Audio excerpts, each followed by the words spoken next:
အိုးရေကြီးတာကြောက်စရာကြီးနော်ထိုင်ဝမ်နိုင်ငံမှာလေဒါမနေ့ကပဲဖြစ်သွားတာနော်သူတို့တင်ထားတာပါတဲ့6ရက်6လ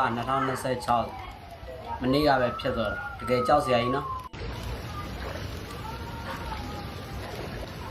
ပြည်သူတွေဒုက္ခရောက်ပြီပေါ့အဲ့လိုရေတွေကြီးမိုးကာလရေကြီးပါကြောက်ရတယ်ဆိုမီးတွေပါတယ် short ဖြစ်ပြီးတော့လူတွေပေါ့တက်လိုက်မှာပဲကြောက်ရတယ်လေဆောင်းချောင်းသွားတာလည်းမနေဘူးပဲကြာကားတွေဆိုင်ကယ်တွေရေမြုပ်ခန်းတွေရေဝင်โอ้ကြောက်စရာကြီး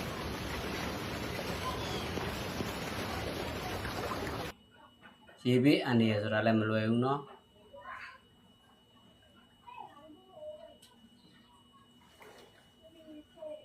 နဲတာမဟုတ်ရေတက်လာတာကြာโอ้အဲ့ဒီရေပြန်ကြဘောက3ရက်လောက်စောင့်ရမလားမသိဘူး